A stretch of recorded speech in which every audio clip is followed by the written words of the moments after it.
What's up, everybody? It's your boy Mac Robinson, and this is another episode of Let's Take a Walk.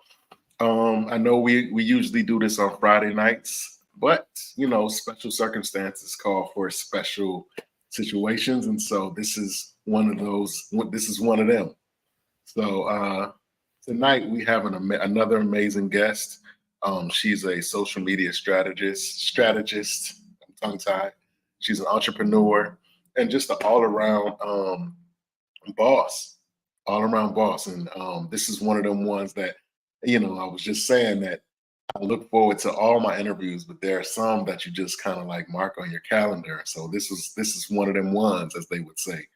I have Miss, or should I say, Her Majesty King Ashley Ann on the show. For those of you who may not be familiar with Miss Ashley, I'm going to give her a moment to kind of reintroduce herself and just give a little background to who she is and some of the things that she does and has going on. So, with Hey, that being said, you have the floor, Miss Ashley. well, thank you so much for having me and for making special accommodations. I'm greatly appreciative. Hey, everybody out there. My name is Ashley Ann. I'm a public speaker. I'm an award-winning luxury event designer and producer, but most people know me as a business builder. I've been helping people in the business development area for I think this is about my 14th year, maybe. It's been a minute. I have helped almost 900 people create six-figure incomes. 175 of my clients have made a million in under a year. I have four right now that earn over $10 million a year. I love helping people get paid to do things that they like to do. I tell people I don't know everything, but I know a lot of things, especially when it comes to business and making money and manifestation. And I I'm trying to think, like, it's just so much stuff. But anyway, long story long, I love business. I'm obsessed with it, and I'm obsessed with helping people, get to whatever their goal is. That is truly awesome. Um, we met at a business conference called the Black Diamond Weekend. And before that, I'm ashamed to say that I was not aware of of King Ashley and her movement. But I was pleasantly surprised once I got a chance to meet her and kind of get to know her just a little bit. And once I spoke to her, I just in my mind automatically I was like, "Yo, she has to get on the show. I have to." So I'm grateful that you came on. I truly appreciate it. I was really looking forward to this one. I've been Um, looking forward to it as well. I had it, you're like you had it marked on your calendar. I had it marked on my calendar too. Like, and I made sure that I put it in the right time zone. perfect, perfect. So, where do we start? What anytime I do one of these interviews, I try to find as much content as I can about the person. I try to immerse myself in the person to kind of get a sense of who the person is. And so, kind of went down that wormhole, and I see that one thing that is very consistent about you is that you're truly very passionate about what it is that you do, almost like a mother hen, almost like you do the way that you go over the information, the way that you share the information. But what was even more interesting was the your background. Some of the things that you had, some of the obstacles and things that you had navigated to get to this point. Um, so instead of me asking you how did you get started in the particular business, let's start before that. What was going on before that that led you to the point that you are at now? Was this always was this always the plan? No. No, definitely not. So I always knew that I would be in business, that I did know. I figured out pretty early on, probably by the time I was like 16 or 17, that I probably was going to end up being a small business owner. I had set my sight on hospitality and event design and production portion of everything. I never imagined in a million years that I would have, end up becoming one of the top strategists in the country, and that I would be assisting so many people that look like me, move forward and be able to start businesses and create sustainable businesses so they can stay in business. But so if I'm being honest, no, like where I am now was not the goal. God has blessed me far, far above anything that I ever thought or even asked for myself, to be honest. That's amazing. That is amazing. Once you got to that point, once you got to this point, um, you could have went in several different directions. Like you could have done what you're doing, but you could have did it in so many different ways and so many different perspectives. Why this way? I know it's gonna sound odd to some people, but this is what I'm charged to do. I'm being obedient. And there are other, strategists and consultants all the time. You need to increase your prices. You don't charge enough, blah, blah, blah, blah, blah. And don't get me wrong, I have some high ticket, programs and things of that nature. Majority of my clients that are 7 and 8 figure earners, they come through the high ticket programs. But the reality of the situation is there's so many talented people, especially Black people. We're already shut out of enough things. And so literally, I started late night business. Ooh, like it's starting to get fuzzy, maybe 8, 9 years ago. I don't know. It's a long time ago. I started doing late night business, and it was literally because God was like, hey, there was this app called Periscope. Mm-hmm. And I know it sounds crazy. It's like, hey, you need to get on there. You need to teach people business. And I had no idea that it was going to turn into everything that it turned into. So when I started, it was around the time they were doing, do you remember when they were doing like worldwide campaigns on Facebook? Mm-hmm. So, and for those of you that don't know what a worldwide campaign is, basically, this is when people were hustling y'all hard. Back in the day, the ads manager was called the power editor. And it was y'all think it's complicated now? It was crazy complicated back then. It was like having to learn another language. And there were all these marketers that were absolutely taking advantage of people's ignorance of how to use the power editor. And so they come to you and they say, I can market your business. I can help you get views. I can help you get reach, awareness, blah, blah, blah, blah, blah. People were cashing out their 401ks, maxing out their credit cards, getting second jobs to be able to pay thousands of dollars a month for people to run these ads for them. Well, the problem is, they were running the ads to tier 4 and tier 5 traffic. So for those of you that don't know, the way that social media traffic is set up, it's tiers. So like the US, the UK, Australia, stuff like that would be tier 1. Then you'll go to a 2, a 3, or 4, and a 5. A tier 4 or 5 may be someone in, the Philippines or Cambodia or something like that. So they may engage with you as far as like a like, but they're actually never going to purchase. They're never going to come to your store. They're never walking into your restaurant. They're not booking you for anything. They're not even doing an international order, because of the conversion rate when it comes to the dollar. And so they knew that the majority of the public did not know how to read the power editor, did not understand where their traffic was coming from. And so literally, here you are feeling defeated, feeling like you're a loser, feeling like you should not be pursuing your business because this person is saying, well, look, we got you 5,000 new views. Look, there were 700 new people that came to your website today.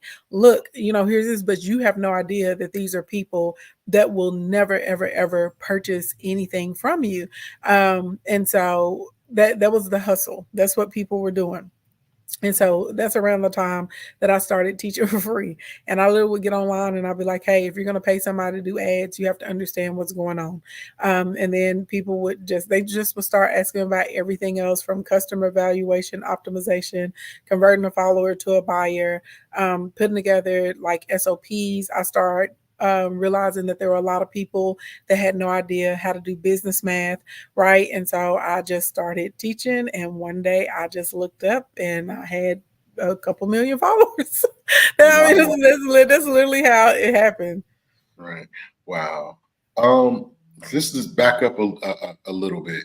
For those that don't know, what is a social media strategist? What is the proper definition I would say if for me, a proper strategist should be able to help you hit your goals. Primary goals should be building your list, increasing your revenue and your sales, cutting down the actual time, right, from when someone learns about you to becoming a client. A proper strategist may help you put together your initial tier one funnels, and a proper strategist should be putting you in a position to where you understand what's going on as the owner or the leader inside of your organization. So that way, you understand it, you're comfortable with it, and your messaging is being communicated in your voice. And that's really important. A lot of the strategists or social media managers today, they are cookie cutter and they try and place their identity, their voice onto the client instead of actually learning the client and being able to figure out what's going to work for their community. I can't tell you how many people have come to me and someone else told them that their business concept wasn't going to work or the idea wouldn't work properly. People try to whitewash them, and so literally I would be able to come in and say, no, we can absolutely do it the way that you want to. And this is how we lay this out. This is how we make this happen. And I have clients that literally, businesses were failing and now I got them at $40,000 and $50,000 a month, and they did not have to shift who they are. So a good strategist is going to be able to learn the client's voice, learn the client's goals, and put together something that's going to be sustainable for that client, because a business model that works for Mike is not going to work for somebody else. Different skill sets, different core competencies, even the time and the availability, right? If you're a business owner and you work a 9 to 5, I can't put together the same SOPs for the person who's 22, completely single, and they only go to school 3 hours a day. You know what I'm saying? Totally different pathways for each of those people. Yeah, I was just gonna ask you about the template. Okay, so if so the template's gonna be different for, let's say, a t-shirt business versus I don't know, somebody in the medical field, somebody who's trying to like I use one of my friends, she has she does medical scrubs or something like that. So it's going to be a totally different plan because it's going to be a totally different plan depending on the industry that you're in, or how much, Well, it's or how much does the industry. industry. It's not really industry, because the name of the game is the same. You build an Okay. audience and you build a community, and then move your products or your offers through your audience and your community. It's really more time, skill set, and personality based. And for instance, like, you have a very bright personality, you're not a camera shy guy. So if we put in a strategy of you having to live stream, interview, and I say, okay, I need you to show up to 4 in-person events a month, something like that, you're going to say, okay, great. Well, someone that's really introverted or really shy, that is going to be really almost traumatizing for them, right? Right. So we may come up with a different plan of maybe using memes or using B-roll or putting together like their thoughts and doing voiceovers, maybe creating an avatar for them. We're going to create a different way to circulate content and for them to communicate with their audience, if that makes sense. Something that's going to be actually doable for them. So no, everyone's not going to be a live stream, king or queen. Everyone's not going to be, super creative, content creator that's code with the transitions. Everyone's not going to be an amazing editor. Some people's stick is literally going to be holding the phone while they're in the car, right? It's going to be so different for everyone. So a lot of it is your personality, it's your skill set that you have. And I know you got to do things sometimes to make you a little uncomfortable in business, but it shouldn't be completely, uncomfortable to the point that you're paralyzed. Right. Right. I got you. So I'm listening to you, right? And you're very knowledgeable and you are truly in depth.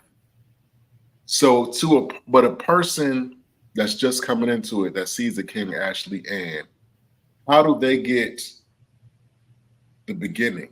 Because if I'm new, I'm catching you in the middle of what you're doing. Like you're, you know what I'm saying? You're speaking from the middle. But like if I'm coming in, I just met King Ashley, and how do I get it from the beginning, if that makes sense? Does that make sense? But it does, but everybody's beginning is different. So I always tell people focus on your next page. People come in try to worry about what's on page 100 and they're on page number 1. Make it make sense. No, you focus on your next step. So if your first step is literally just to research and listen to information so you can start understanding some of the jargon or the information that's online, that may be a good first step. Some people have been very successful offline and with their brick and mortar businesses, but they haven't put any type of efforts into, establishing a digital footprint. So we may have to work on the clarity, what the brand looks like, starting the process of getting them images, videos. We may have to put together a link tree for them. That literally could be their next step. Not even a website. Hey, you just need a tree so people can click and go over, right? Right. Everybody's next step is going to be different. And I let me be clear. I consider anyone a beginner if you're making under $25,000 a month in profit. You're still a beginner. Gotcha. Yeah, and I want to be clear about that because people like to overestimate where they are in the process, right? Because realistically, if you're making under $25,000 a month in profit, that means something is wrong with your funnel, something is wrong with your audience. Your product market fit is off. You may not know how to communicate, use the proper language. Maybe there's something wrong with your scaling. Maybe the ads you're running aren't converting the way they should be. Maybe you're not list building. Maybe you're only focused on new clients and not, creating an environment where there's return and repeat clients. Like there's so many things that could be happening. And I say that because I'll meet people. Sometimes they're like, yeah, I've been in business for 7 years. And I'll ask them numbers about like their profit margins. I'll ask them where the majority of their audience come from. I may ask them to tell me what the archetype is of their customer. And they look at me like a deer in headlights. So, people get a business confused with a hustle, and sometimes people have been hustling for a long time. Right. There's something that I've been dying to ask you since I saw it. So at the Black Diamond getaway, there was a moment where they did the like a Shark Tank. Oh, the biz pitch. And there was a particular contestant. I don't want to say too much because I don't want to, try to embarrass anybody or anything. But there was a certain individual who had a product, and like you really kind of like gave her the business. It gave the person the business. And the one that kind of made the comment about Black luxury. Do you remember who I'm talking about? Like, how are you feeling in that moment? In that moment when you were kind of like giving her your fee? So I didn't think I was giving her the business.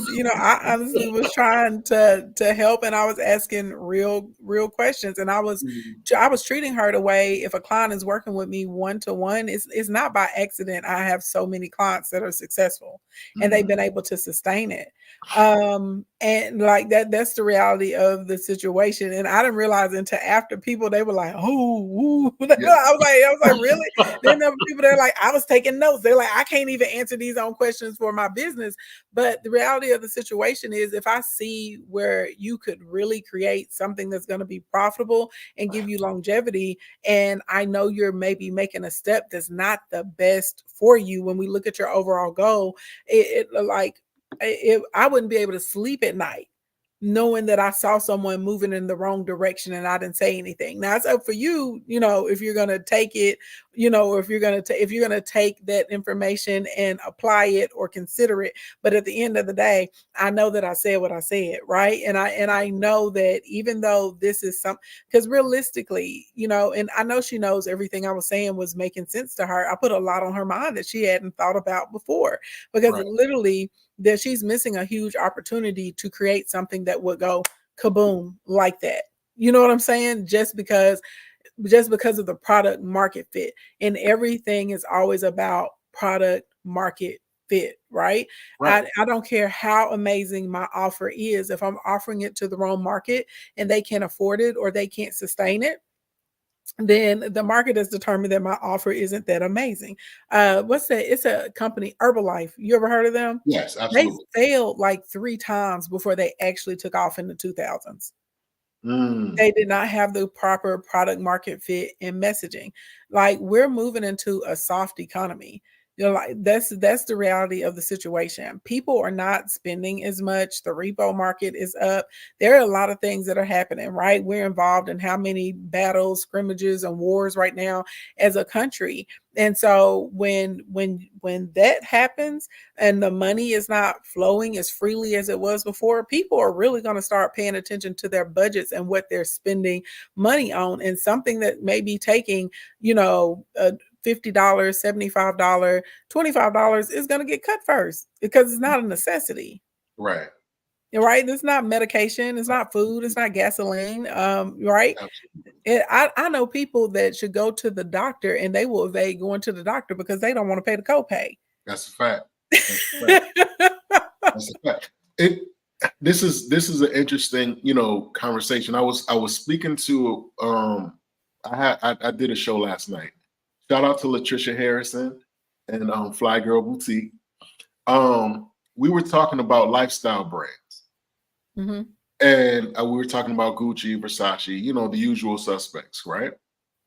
And she was saying how her business, her clothing, she has a cap at $40. There's nothing in her store over $40, right? Hmm. And I was talking to her about lifestyle brands. And it's kind of been like I don't know, I've always heard that in order to create a lifestyle brand, you have to overprice it. You have to like make it almost exclusive to affluent, you know, groups. Um and our just us talking about this kind of brought that to my remembrance. But like as far as like creating lifestyle brands like Gucci, like Versace, like Balenciaga, Nike, these type of things, especially in the Black community. Um, do you feel like we can create lifestyle brands with can a Black lifestyle brand be a lifestyle brand and reasonably priced too? Can it be reasonably priced and still become a lifestyle brand? Yeah, I feel like Telfort is a really great example of that. Mhm. That Telfort, like, any of the hot girls and the hot boys in the street, if they got a Telfort, right? Mhm. And a Telfort is still like pricing is probably like baseline as far as luxury price points. But that is something that is obtainable, it's affordable. People see it, you know what I'm saying? No one's looking at Telfort like, you know what I'm saying? Right. Everybody acknowledges Telfort as a brand that is on the same level. And I feel like Telfort is going to turn into a house the way that Versace or Gucci or Prada or Chanel has had a lifelong, multiple, right? Multiple going through multiple generations. I think Mhm. Telfort has the potential to do that. So yes, that absolutely positively can happen. And then we also have to remember that there are multiple types of lifestyles, right? Mhm. Everyone doesn't want to be a multimillionaire, jet setting and drinking champagne every day. Some Right. a form of lifestyle marketing is showing you with your kids and your family and having peace, right? And having enough and not having to struggle about things. Lifestyle, whenever you look at people that do like couples channels and couples pages, right? That's lifestyle marketing. You can Mhm. have the lifestyle of hustling. You can have gym life lifestyle. When we start talking about lifestyle, it literally is what how are we connecting to the audience and what's aspirational to them. That's really all it boils down to. So yeah, you can have something that's moderately priced. There's a watch company, it's called JBW, and they're Mhm. Black owned, and I purchased their timepieces. And their timepieces, I mean, it's more than a Michael Kors. They range, I'll say, in between like $500, $700. You know what I'm saying? But it's less than a Rolly, but that's still a really nice brand. The average person is not running around with a $500 timepiece, right? Right. So and theirs come with actual real diamonds and not not the Swarovskis like a Michael Kors. Right. So you know what I mean, honestly. Right. Right. So when you think about something like that, they're absolutely, you know, black owned designers and brands. They're working towards creating a lifestyle brand. It's not the highest endpoint on luxury, but it's Mhm. definitely far from low. Okay.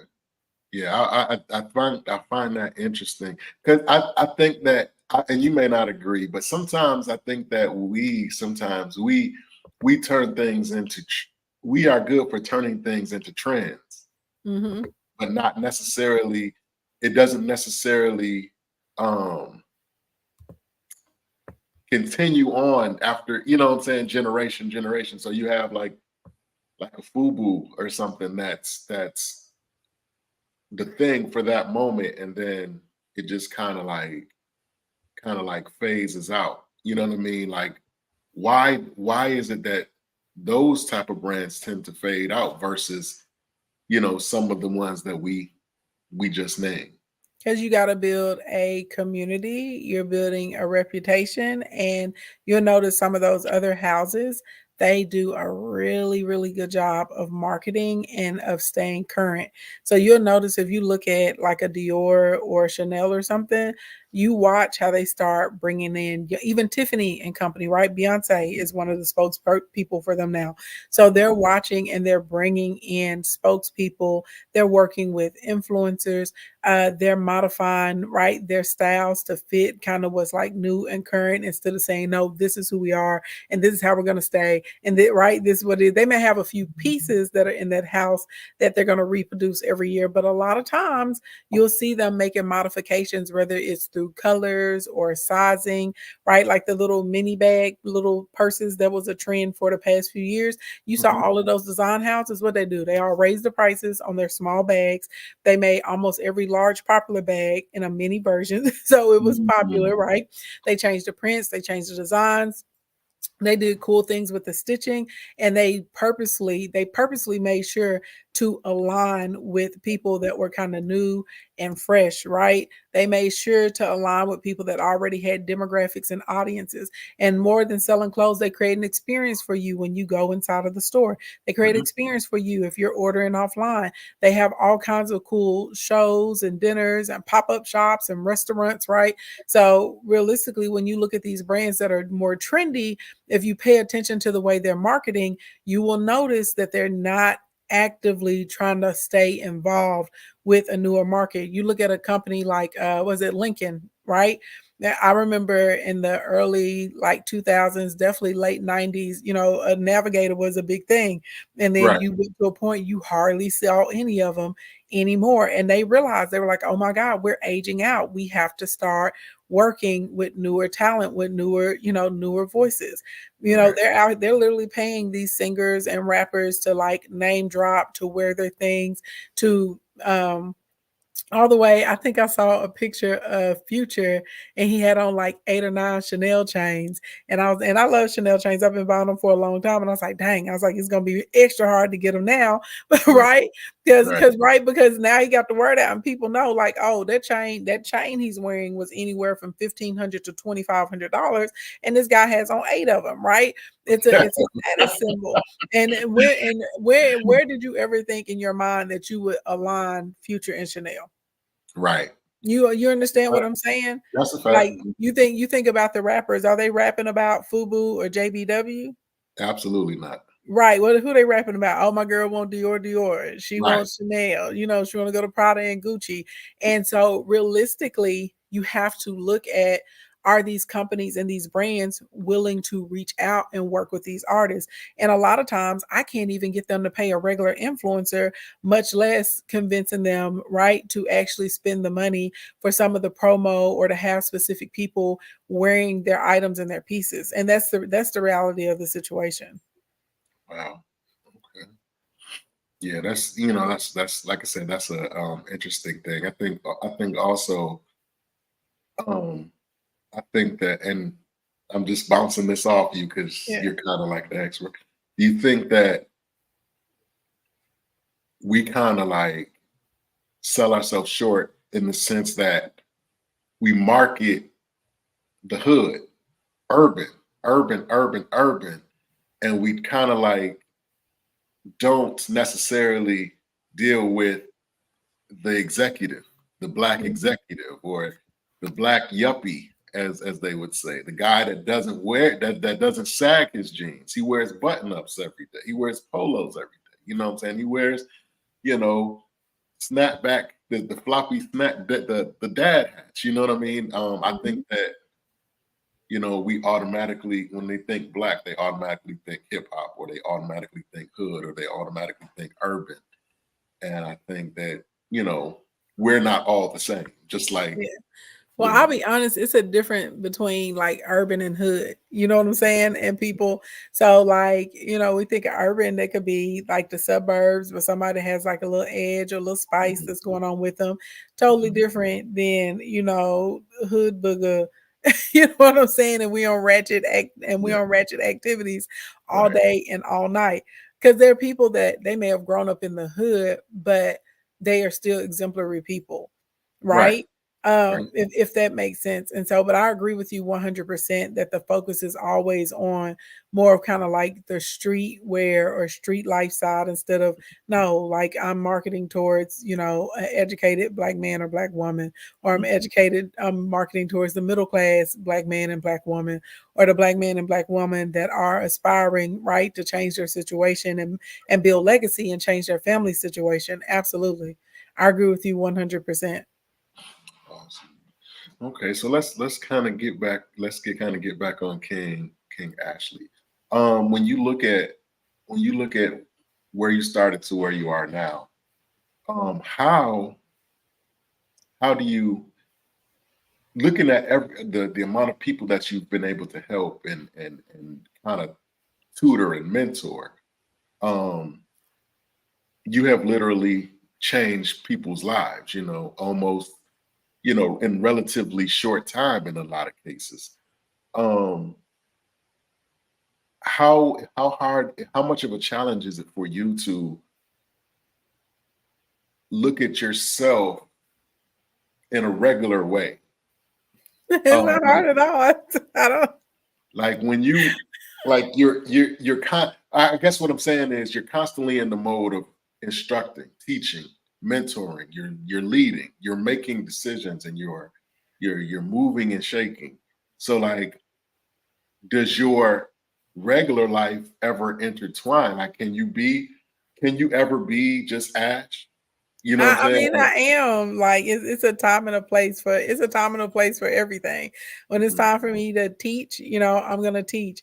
When it's time for me to chill, I'm gonna chill. When it's time for me to follow, I will follow. Like everybody knows you're always a good student, and it's just a time and a place for everything. mhm, And it's still odd to me to this day. And it's odd, but it's flattering when people come up and they're kind of like freaking out and they're like, oh my God, I'm so excited to meet you, and blah blah blah blah mhm, blah. And yeah. I'm like, calm down, baby. I'm not Jesus. I can't turn this water into wine. And it's still, and then my family, it's still weird for them too, even though it's been happening, for a few years now.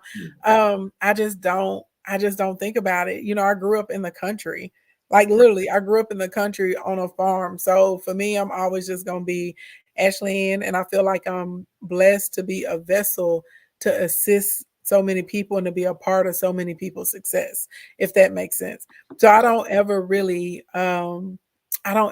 think about it like that. You know what I'm saying? Mhm, I pray that God keeps me in that mindset. I don't want to be one of those people that, gets really full of themselves. When they start to I guess believe their own hype. I think that's a dangerous spot to be in. I think there's a thin line between um arrogance and confidence, I guess. Yeah. So it's like, how do you manage that? Because, and should you? Because if you know, Absolutely, you should. well, I mean, of course you should, but what I'm saying is that we're really all kind of at the mercy of our perception of one another. You know Mhm. what I'm saying? Like all you can do is be you, and how I perceive you is just how I perceive you. You know what I'm saying? But Correct. you're being you. You know what I'm saying? So like, how big of a challenge is that? Because it's not like you don't know what you're talking about. It's not like you don't know what's going on. It's not like you're naive or you're new to this. So like, you know, no matter I guess no matter what you do, in a sense, people will take it as that, especially if you know your stuff. So how Yeah. do you I even mean, that? some people read it as confidence, and some people do see it as arrogance. Some people are very uncomfortable with a woman, knowing who she is, walking in her power, being I'm very firm. Like when I speak, like when we get into business, I switch into a whole different person. Like you're not gonna fool with me in it. You're not you're not like this. This is it. This is my zone. So it's like, Right, what's up? right, But at the end of the day, I pay more attention to the love than the hate. I have way gotcha. more people that support me, you know what I mean, than are against me. And it's easy for me to stay humble. Like I said, I grew up literally in the country on a farm, tilling and plowing, you know what I'm saying, picking greens and shucking peas. So at the end of the day, I don't think that I would ever get to a place, you know what I mean, where I would Mhm. just kind of feel like, I am here and you're all blessed to be in my Right, presence. right, right, right. Also, for me, I keep people around me that have known me my whole life. So they don't see me as, ooh, King Ashley Ann. I'm just Ash Cat to them, right? Mhm. And these are people that will challenge me. We'll go back and forth. They'll say, I don't like that. I don't think it's a good idea. I ask them why, why not? And it's very important. It's very important as you're going upward into success and you're moving into a position of leadership. You Mhm. have to have people around you that are not afraid of you. Um, you have to have some people around sometimes that will pull your chain. And you can't depend on your team necessarily to do it because they're on the payroll. And Absolutely. right. You can't depend on the men and women that you meet along the way because they want to keep everything cool for aesthetics. Mhm. Um, and they may have some ulterior motive. Right. You can't necessarily depend on the person who's developed a parasocial relationship with you because they may have created a little pedestal or seat to put you on. So having people that are around you that will be honest with you and they're not afraid of you and they can talk to you and maybe they're aware of some things that you're not aware of. It's key. It's key. I feel like I'm a human just like anyone else. And I think if I was left to my own devices, I could very easily slip into, a very arrogant disposition. I've noticed people that spend an enormous amount of time alone. Normally, they're a little odd, they're a little weird because they haven't had. Well, seriously, when you think Yeah, about it, they haven't yeah, had yeah. someone else to bounce things off of Right, or to right. balance things, and so you really can see a difference. And um, you don't want people around that are valuing you based on what you can do for them and how much you're earning. Because again, that's how you're going to get into that dangerous territory of becoming someone who maybe is unkind, someone who's unappreciative, someone who's detached and unaware. We see it every day, right? You'll see some of these influencers, they get 100,000 followers, and you would think that they are Diana Ross, it has Right, gone right, completely to their right. head. And I'm like, you need to chill, like chill, baby, chill. It's not that serious. And you see them it seems like every other week there's some scandal or cancellation going on because they have let their couple followers and their views go to their heads and they've turned into some odd prima donna, right? And that comes from no one being around them that will actually tell them the truth or be there to challenge them.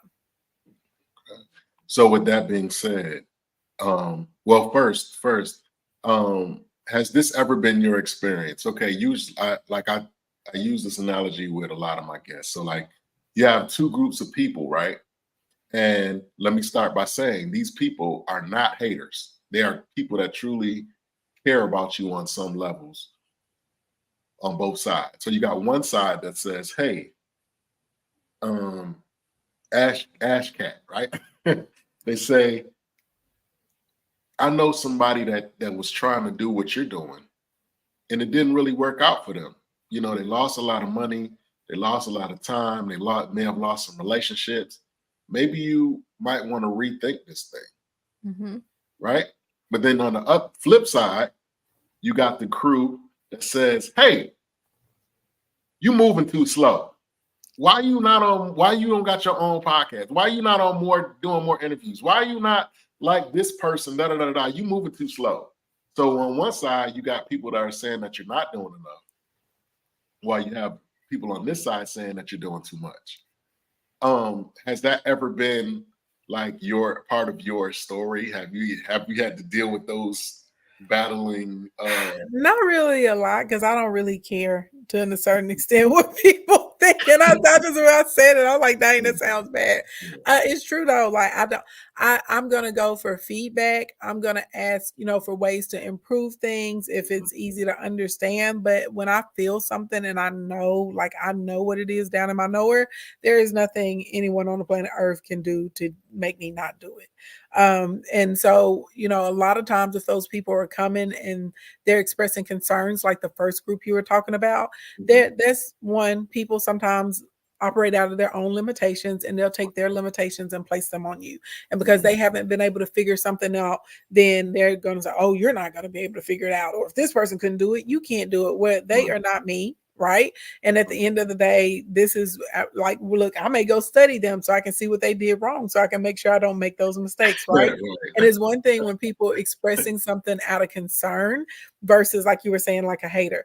Now that second group, I look at them like that's a group that should be motivating you. Sometimes you're not thinking big enough. Sometimes you don't see all the possibilities or all the ways that you could be flipping something right. And so I think you do need that corner of people that are pushing you and that are kind of always making you aware. So now you have something to aspire to. And it may be, I'm not ready for that step right now, but you may put it on your map and say, okay, I'm going to be ready for that though in 6 months or in 18 months. So there you have like you have a balance. So for instance, one of my mastermind groups, and I'm the only girl in this group. And so I can't remember what was I going to buy? This was like some years ago. I was going to buy something. I can't remember what it was. And they were like, nah. They're like, you got to go bigger. And I was like, what? They like, nah. They're like, you making money. You doing this, you doing that. You got to do bigger. You got to do bigger. They were like, all of us. And so right then, everybody was like, okay, we're all going to have a Rolls Royce by the end of the year. Right. All of us, like literally every single one of us purchased a Rolls Royce within 7 months because all of us had hit our numbers. So we were all constantly strategizing on like how we can improve, different sales, how we can build in different customers, if there's anything we can do to optimize the current customer base that we have, right? Like what do the processes look like for this? What are we doing? And all of us were like, okay, we all have to get a Rolls Royce. And in order for us to get a Rolls Royce, all of us had to have $1 million month. That was the deal. Wow. You can purchase it until you have that $1 million month. So realistically, here's a group of people and all of us are pushing each other, right? So that's what I'm sure you can tell I'm an optimist. So I'm pretty much going to look at the benefit.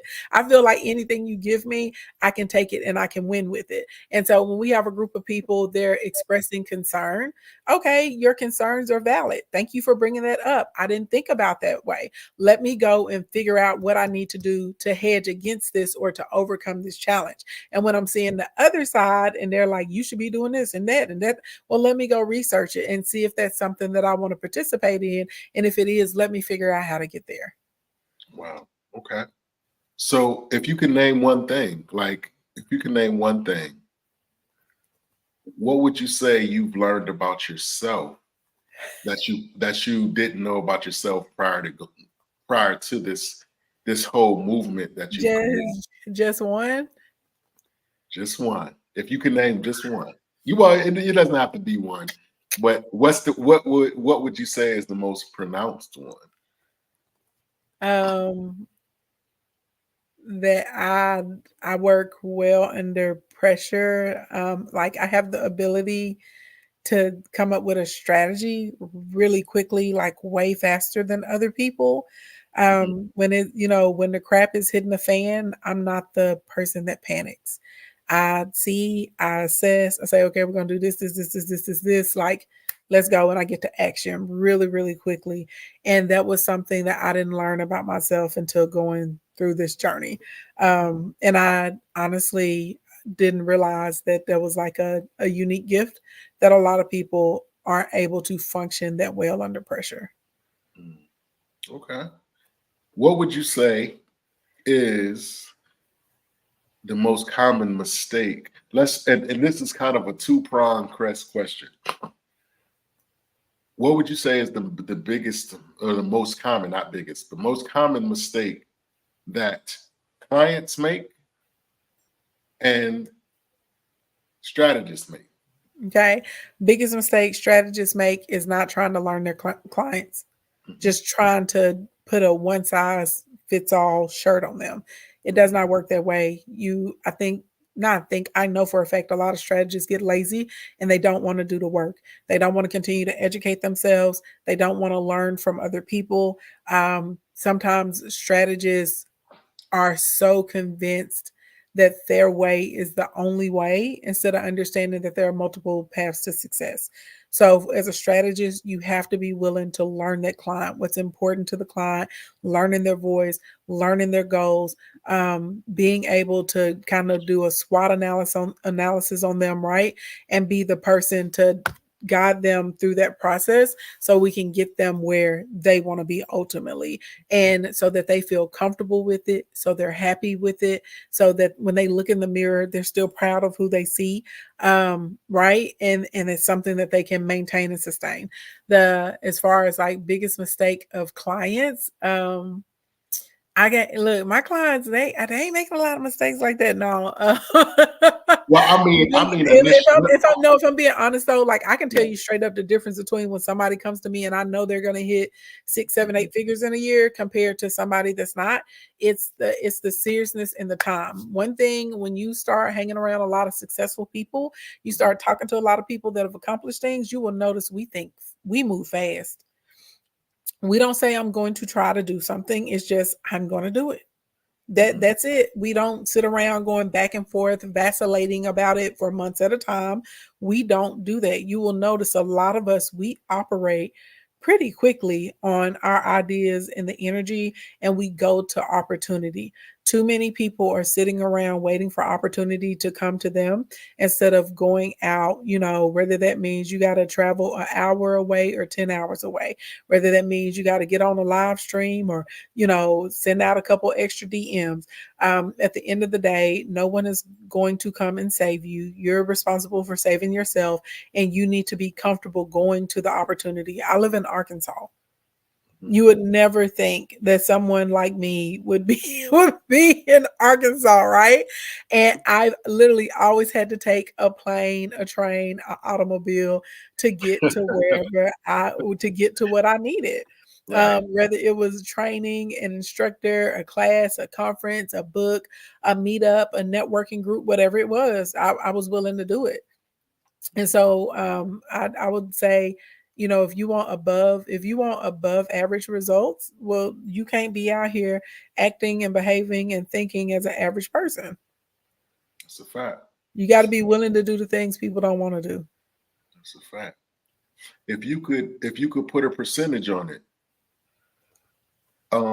what percentage is when you go about doing your business and just overall going about doing your daily thing, what percentage what percentage is data and what percentage is personal, I guess, gut, quote unquote? Uh, I'm gonna say I'm gonna say 70 to 80% gut. That data is there, but I mean, if we're looking at the data, I'm an anomaly, right? We're looking at the data. Okay. So I will say this: the biggest hurdle that anybody, if you ask me how many, if you lined up 100 people and you're like, these are their businesses, these are their concepts, this is what they want to do, whether it's a full business, side hustle, MLM, traditional brick and mortar, someone wants to be an influencer, podcaster, whatever. If you lined them all up, I would tell you off the rip, there's probably only 10 to 15 of them that are going to make something shake, because the other 85% are not going to be able to get past their mind. The biggest battle you will have is your mind, and them, saying, well, I haven't seen that before. I haven't heard that before. I've never done that before. So what? I get up every day and I do things I've never done before. All of us do. Like you know what I'm saying? All the negative self-talk and crazy things that they say to themselves. Them always asking how much does it cost instead of how much is it going to make me. The people that aren't willing to invest in mentorships or courses and classes, they think that they can Google and YouTube everything. The amount of people that are out here comparing themselves to other people, so whenever they have an accomplishment, they don't even celebrate the accomplishment that they had, because they feel like it's not good enough, because they looked at somebody else and they were like, oh, well, they did that and I only did this, so I should be quiet about it, instead of, no, I did a good thing and I'm going to continue to do more good things, right? It's this that gets most people. Wow. Yeah, that's an interesting, that's a pretty interesting point as well, because the Black Diamond weekend was only the second. That was the second live event that I've ever done since I started doing this podcast Oh thing, and I'm going wow. to tell you that I was super like nervous, scared, whatever, fearful, or whatever. And then I remember looking at my camera guy, and I was watching something that was going on, and we kind of looked at each other at the same time. It was so crazy. We was like, we're not doing enough. And we said it at the same exact time. Like he didn't know I was thinking it. I didn't know he was thinking it. But then as we were driving home, he was like, you know what? He said, we can't think like that. We are going at the pace that we're supposed to go at for our thing. And we can't always, compare ourselves to what somebody else is doing because they appear to be a little further ahead. So that's kind of like confirmation. That's pretty dope. Yeah. At this point in your career, what's the hardest thing for you not to do at this point in your career? Hardest thing for me not to do, Mhm. I'm still working on work-life balance. Because it's hard when you love what you do, right? Right. Like I genuinely, I love this. It's not, I can't think of anything else on the planet Earth I would, want to wake up and be doing. And so sometimes because of that, I definitely will overextend myself, and I get everything done for everyone else, but not necessarily things done for me. So my word, for myself, just moving into 2024, I used to be very disciplined and regimented when it came to like taking care of my personal stuff, as far as like workout, food prep, um, just even little stuff like if I use something in the house, immediately putting it back where it came from, doing the laundry and getting it hung and folded the same day instead of washing like 10 loads, and waiting to Friday to get them all finally folded, right? Seriously, like those sorts of types of things. And I know everybody's like housekeeper. I'm like, okay, my housekeeper Right. in there every Get off day. my And street, I Ken. don't want somebody in my house every day either. Yeah. So, really, really working on that and scheduling me the way that I schedule my clients. So put myself back like, okay, you need to go to bed by 1 a.m. You can't be up until 5 a.m. and then taking a 2-hour nap and getting back up at 7 and then say, oh, you're too tired to work out. No, if you went to bed at 1 a.m, you wouldn't have a problem getting back up at 5:30 or 6. So if I'm just being honest, full transparency, like self-discipline on that side and making time for myself, not over committing myself. That's literally what I'm working on. So yeah. Miss Nikki or Dr. Curry, she told me to ask you, how many live streams did you do for Black Friday? I don't know. A lot.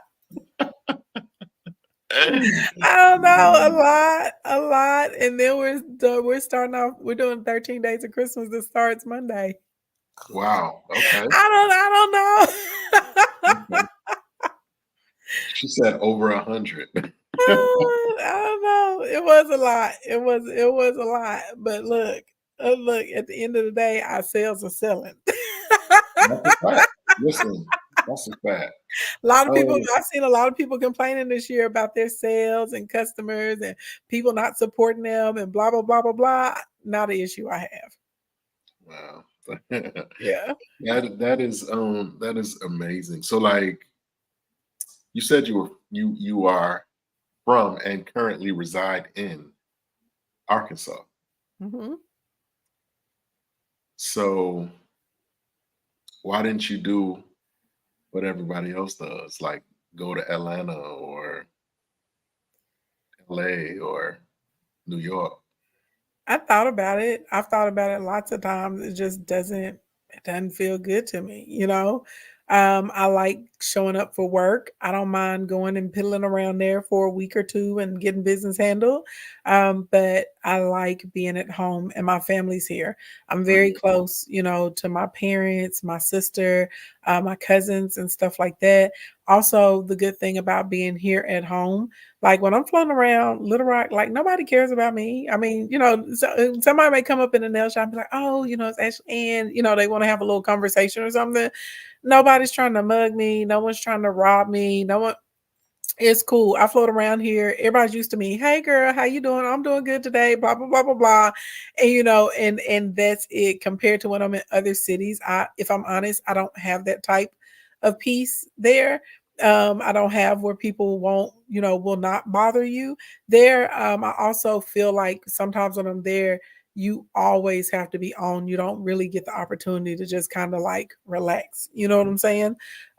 So and I'm a big energy person, Mhm. so I just couldn't imagine like Atlanta. I could not imagine living in Atlanta, having children and raising them there. I'm a southern girl, and I like the peace of the country. Okay. Yeah. Well, I am a native New Yorker and I feel the complete opposite. See, and I, I love to go to New York for work, and I get a lot done when I'm in New York. I love the energy of New York, how everybody gets everything done. But yeah, now, like New York is a bunch of hustle and bustle, and New York feels lonely to me when I go yeah, there. Everybody's moving, everyone's getting deals done, but a lot of people aren't connecting. You know what I'm gotcha, saying? Like, gotcha. and I see a lot of people that are there. They struggle with that, with really being able to connect because it's everything so fast paced. So I love it for business. I do. I go to New York a few times a year and we get stuff handled, get stuff done. But could I see myself just like permanently living in New York? Oh no. Okay. So me and Miss Ash, so for the record, me and Miss Ash, we got beef right now. Right now, we got beef. So we're gonna have to work that out later. I would look. I'm gonna slide through there and eat some of y'all street food too, because it's gonna be fire. But Nah, don't even living? try it. Am I Don't living try there? it. No. Nah, don't Am I? try it. I'm gonna come. I'm gonna stay in a fabulous brownstone when I'm there. Absolutely, or in the Yeah. water of Astoria or something. Yep, and I'm gonna love it. I'm gonna love all the concerts, all the shows, the street performers. I'm gonna love all of that, and I'm be like, "Ooh, I'm tired. I'm ready to go back to quiet Arkansas." See Where how I she hear do? See how she do everybody? Just gonna use us up and then just drop us. That's cool. We'll figure that out later on. We'll figure it's that out. peaceful. You would probably be bored out of your mind here, but I love it. I'm in the dirt in my garden, and there are just some things about the New York lifestyle. I can't Mhm. get into it. The fact that y'all have to pay like sometimes $50,000-$60,000 a year for a parking space, like that blows my mind when I look at y'all's real estate there. I'm like, ain't Yeah, no way I can own like 5 homes, 20 acres at home for what y'all are like yeah. owning a 12 by 12, a 12 by 12 lot. Well, if I'm being honest, I'm capping. I live in Virginia right now, Okay. and I haven't lived in New York for some years now. So, if I'm being honest, you know what I'm saying. I haven't been there Yeah. for a minute, but I'm still that's still my Yeah. home. Now, the people, I love the people of New York. Like I said, I like the energy of people are getting things done and they're getting things done quickly. That I do. I enjoy that. But just living there and I'm country. I like trees and I like flowers and stuff like that. You look out everywhere, it's just building, high rise, pavement. Right, right. Okay. Okay. Well, I just have a couple more. I just have like two more questions for you, right? So, what would you say is the most common misconception that people have about you? um, that I'm like always in strong woman mode or hard mode. I think people forget that I'm just like everybody else. I'm multi-faceted. There's a lot of different sides to me. I know how to have, fun and a good time. I'm not always like super serious. There are times when I'm soft. I cry sometimes. I know everybody thinks I'm thugging and I probably never ever cry. Like I'm a person just like all the other people. I just may happen to be a little bit more upbeat, and maybe I don't let as many things get me down for long the way, some people do. But at the same time, I'm a human, and because my friends and my family have told me, because I carry stuff so well sometimes, that people, it's hard for them to fathom that I could be going through a struggle sometimes. Because even when I'm struggling, I'm still smiling, right? So I would say that's probably the biggest misconception. People think like nothing bothers me. They think I'm almost like a stone woman. Wow. Wow. Yeah.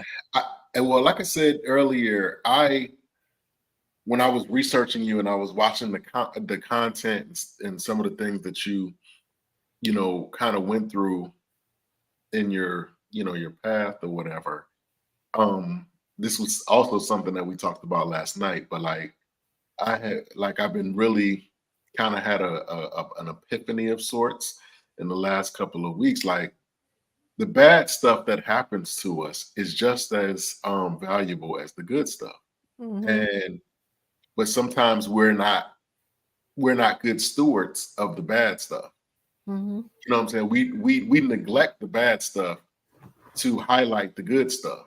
Hmm. So like in your case, I feel like you are a good steward of the bad stuff too, because that was and use that as a tool to get you to where you are now, which is amazing because in a lot of cases it doesn't turn out that way. Some people, will deal with a thing, will encounter a thing and have some type of traumatic experience or what have you, and it just sends them into a spiral that they never really recover from. You know what I mean? And whatever. But from the content the research and the content, I was very intrigued and very impressed and very like proud of how you were able to persevere through everything that you dealt with and still be able to function at a very high level. So that's really awesome. Thank you. Um, absolutely. So if what I'm about to ask you is too personal, please, please, Nah, please let me go ahead. I'm know. pretty transparent. So like I alluded to earlier, the fact that you are a boss, like you make a lot of decisions, you make a lot of things happen. You're responsible for a lot of things and a lot of people's. There are some things that don't happen unless you say so. So you're constantly in a mode of leadership. How do you navigate that in your relationships, like your romantic relationships, like dating, what have you? Is it hard to is it is it hard for a person to kind of like is it hard for a person to kind of navigate through that with you, or are you able to like be Not like Corey calls me his little lady. He's like, I just be chilling. He treats it like a princess. He knows I'm capable of doing a lot of things, but even though I'm very assertive when it comes to business and definitely more on the modern side as far as taking care of taking advantage of the opportunities that I'm getting as a woman, right? That like my ancestors didn't have before me. When it comes to relationships, I'm super traditional. My parents have been married for like 40 years. Grandma, grandpa married, uncles and aunts married, and happily married at that. So I'm traditional. I actually believe that like the husband is the head. Now I will say this: when I was dating, though, it makes you more selective because Mm, I do operate in intelligence. I like to learn lessons from my past. I'm not gonna connect myself to just anyone, and I think a lot of women forget that they have the power of choice, right? So if I'm choosing a man that I feel safe with, if I'm choosing a man, I trust his decisions, I'm choosing a man, he's going to consider my thoughts, my opinions, my ideas.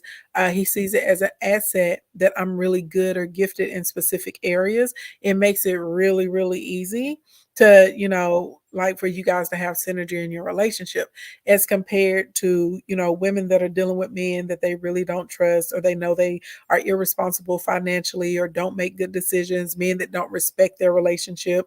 I remember when I was younger, I was like, I want a man who loves me. No, I want a man that loves me, but I realized quicker it was more important for me to have a man that respected me and respected the relationship because men, y'all operate totally different when you respect someone in a situation than when you have no respect. And so, because men operate off of respect, women operate off of love and adoration. We're built very differently. So once I had that revelation, I was like, okay, I want to make sure 100% respect is like at the top of the relationship because that's what's really going to put us in the better position, right? And so because I'm with a man that treats me well, it's really easy for me to just chill out. I don't feel like I have to make the decision. And if there are areas that I excel in more than him, he's happy to just let me do my thing in that area because he knows that I'm right. I'm going to take care of it. So I did a good job with picking a man that's not a dictator. You know, and I stayed single for a long. I stayed single for 7 years. I gotcha. went on dates and stuff like that, but I didn't really waste a lot of time. If I felt like a man wasn't a fit, moving around. Shake and bake, let's go. And I had a lot of men, that wanted to lock me down, but I didn't want to be locked down by them. So I was Mhm. just like, yeah, no, thank you.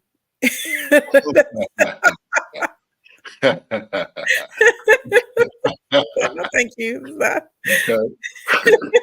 You don't have to be rude about it. Just kind of like, Mm, no, thank you, no, thank you. And and, yeah, see, and you keep it moving. I would be so stressed out if I had to. Um, I guess I would say be the boss at home. I like being able to have a break and just kind of chill and be like, okay, I like that a lot. got you. Yeah. Okay. All right. I'm at my final Yeah. question. It's a question that I ask all my guests. But you know what? Before that, one more question. I'm sorry I lied to you. Who are you most surprised to find out knew who you were? Who were you most surprised to find out knew who you were?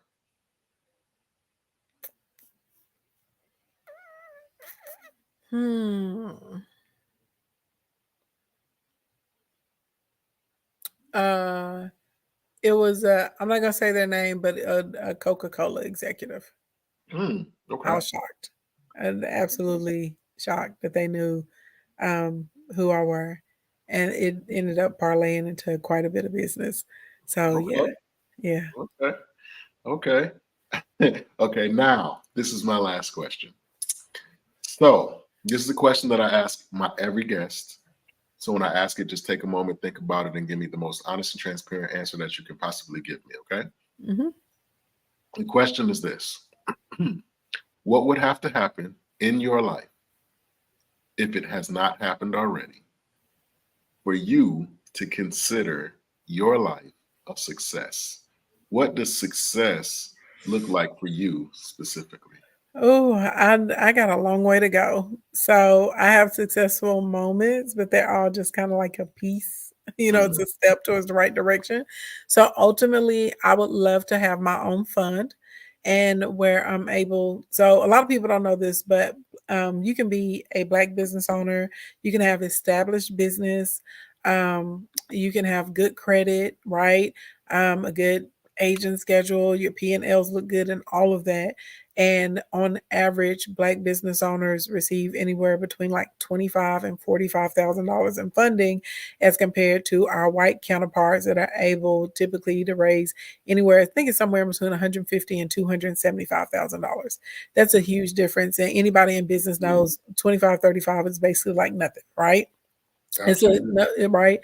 So I would ultimately, I want to fund, and where we're able to actually fund, Black business owners, and not only give them the funding, but hook them up with mentors. So that way they don't mess the money up. Make sure that we have them with good tax compliance specialists in the process as well. Because a lot of these, I won't go on tangent, but a lot of these accountants and bookkeepers, they have no idea what they're doing, but they're charging people thousands of dollars. And also helping them develop their soft skills, and a lot of support there for them on the emotional and the mental toughness or the mental endurance side. So I got a long way to go, until I get that completed. But that's like in my ultimate goal. Awesome. Yeah. Well, Miss Ashley or King Ashley, I don't even know. What do I even So you just call me Ashley, and I tell everybody, if you call me something nice, I answer. I'm like, okay. I gotta say, Miss Ashley, my mom. My mom passed away a couple years ago, but if she was here, condolences. she would not let me say your name without a miss in front of it. She would not. So I'm gonna say Miss Ashley. I want to thank you for taking the time out to come on the platform. I know you have gobs of things to do, and so I appreciate you taking the time out, and I want to tell you that this is an open invitation for any time that you feel like you want to promote something or get some information out there. Please feel free to let me know, and I'll make it happen. Thank you. I'm gonna take you up on that. I Absolutely. am. Yes, I Absolutely. am. And while we're on that vein, do you have anything coming up that you want the public to know? Yeah. So one thing, y'all can go to planwithashleyand.com. At least once a month, I try and do a free training, and it actually breaks down how you make money with social media. Now, y'all, this is a training. Like, we're going to be there 3 to 5 hours training, because realistically, if you're breaking down the system for people, there's no way you can do that in an hour. Okay. So go to planwithashleyand.com. It's free, won't cost you anything. You'll see it'll give you the next upcoming training on the calendar, and you can sign up. And then the second thing, I have the 13 days of Christmas. So starting this upcoming Monday, I'll be doing a training every day at 11:30 a.m. Central Standard Time. I will take a product that correlates with the training and mark it down, and I will select someone who purchased a product that day for lunch on me. And then you get a ticket for the big tree. And so December 15th is when you'll be able to pick your gift from the big tree. And we got all kinds of cool stuff underneath the big tree: laptops, Chromebooks, Tom Ford, Chanel, Dior, different things from Black owned brands. And then on the 15th, also, I'll be pretty much doing the streamathon. I'll be on for like 7, 8 hours that day, playing games, interviewing people, all that good stuff. And every hour on the hour, we're going to be doing giveaways. Majority of the products will be marked down to $25 that day. So it's a good time to grab something. And for every $100,000 I do in sales, I'm giving out $5,000 in cash. So my goal is to give out at least $50,000 on the 15th. So yeah. Wow. Okay. So y'all hear that, right? Y'all hear that? That's amazing. That's my goal. And if I hit $1 million in sales, I'm going to buy someone a brand new Cadillac. So wow. Yeah. Wow. Okay. Wow. I'll be on. Yes, come on. It's a fun day.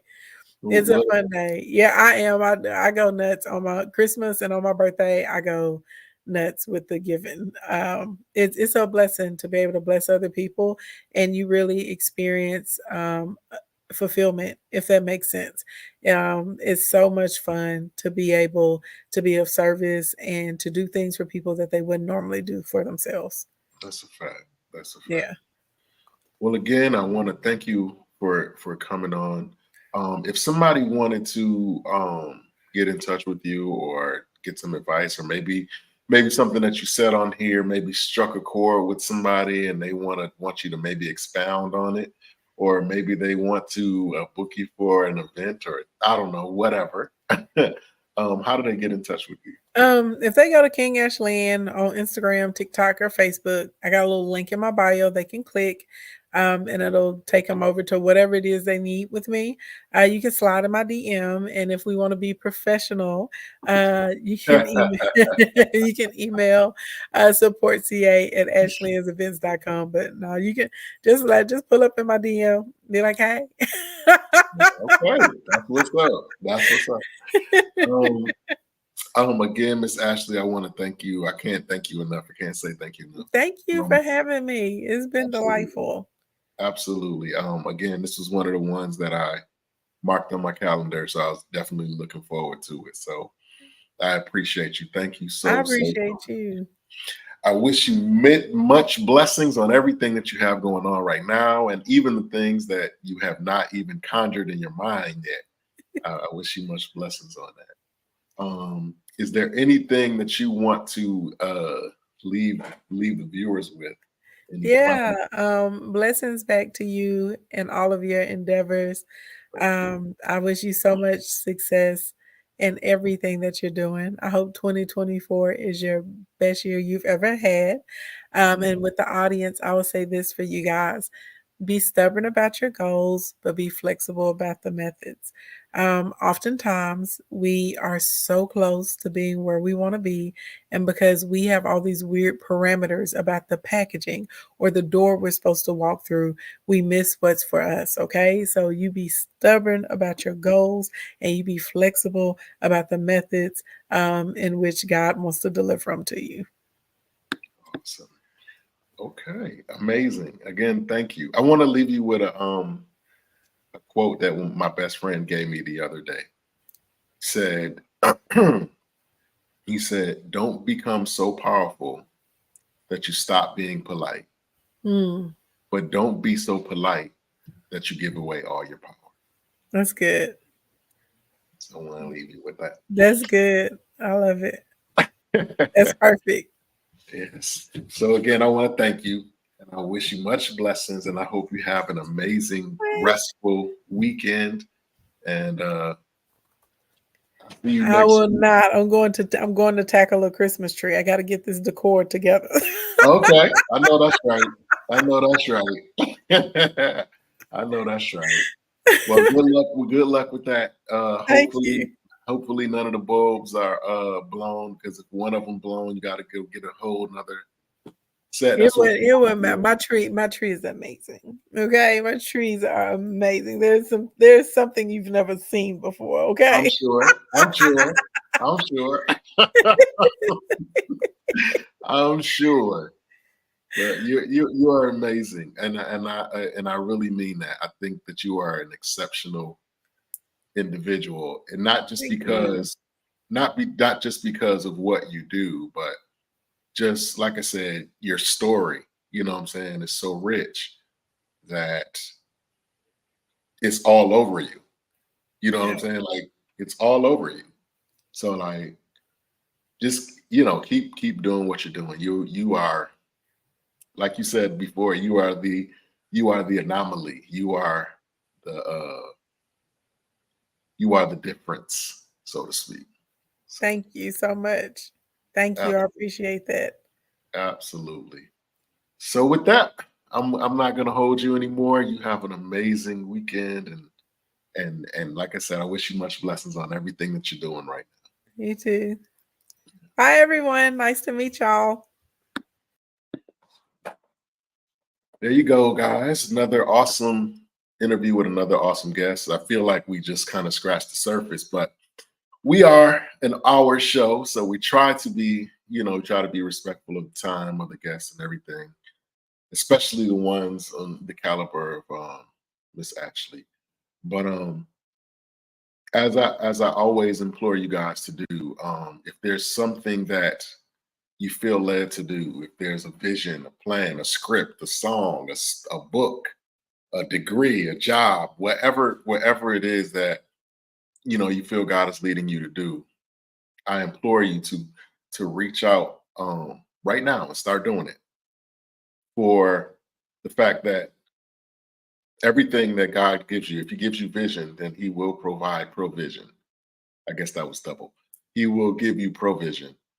Not to mention the fact that I truly believe that all of us have a remnant of people that can receive only from us. Like, they're waiting on us to make certain decisions in order for them to reach their ultimate destiny. So when you think about that, that makes it all the more imperative that we make the right decisions, have the right influences, run in the right circles, do the things that we're supposed to be doing versus the things that we like, versus the things that we see others do. Our intentions have to be pure. Um, that's why it's important to constantly tailor our character, constantly adjust and readjust and assess and reassess our character and the things that drive us, because there are people that are waiting and can only receive what we have to give. So, with that being said, again, I implore you to step out on faith, step out on the belief that you can do all things. There's nothing that's impossible for you to do as long as you have breath in your body, and as long as there is a God that lives, that exists. Whoever it is that you pray to, I personally am a God guy, I guess you could say. But again, I encourage you to um move forward in the vision that God gave you. If it's troubling your sleep, if it's so real to you that you can almost touch it, what you waiting on? What you waiting on? I want to thank everybody who took the time out to comment and watch the show. I thank the people in advance who are going to watch the playback. Um, I definitely learned a lot again, even though I feel like we probably just scratched the surface of you know everything that she has to King Ashley has to offer. She's truly a dope individual, and I've only been around her a short time, so some of you, are around her way more than me. You know what I'm saying? So me being around her a short time, I know you guys got like probably 10 times. Um, but with that being said, man, I just want to tell you guys to have a great, great week. Oh yeah, and please go to YouTube. Please subscribe, subscribe, subscribe, subscribe.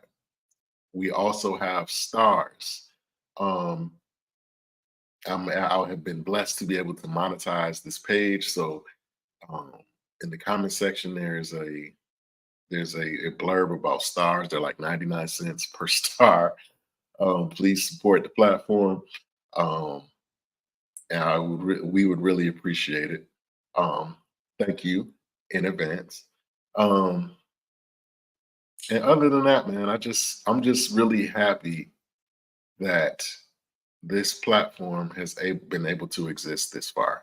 I feel like I'm talking too much, but I just feel just feel like to say this. But yeah, I really feel grateful that I've been able to sustain this long, and I really appreciate everybody who has encouraged, who has sewn into, people who have just sent me messages to say they enjoyed the conversation, and even some of the people that have requested to be guests on the platform. That's even dope too. You know what I'm saying? Because there was a time where I didn't it was kind of a struggle, but now it's getting to the point where people are actually requesting to be on the platform. So I am truly, truly grateful for that. That's an amazing thing, because people, they don't have to be nice. They don't have to do the things that they do. Um, and I guess that's it, guys. Thank you again and I appreciate you for taking the time out to check us out. Guess what? I'll be on tomorrow too. So Friday, Saturday, and Sunday. So I'll be on tomorrow with another amazing guest, and so I hope you guys tune in for that. So, with that being said, we're gonna sign off. You guys have a good night, and let's take a walk.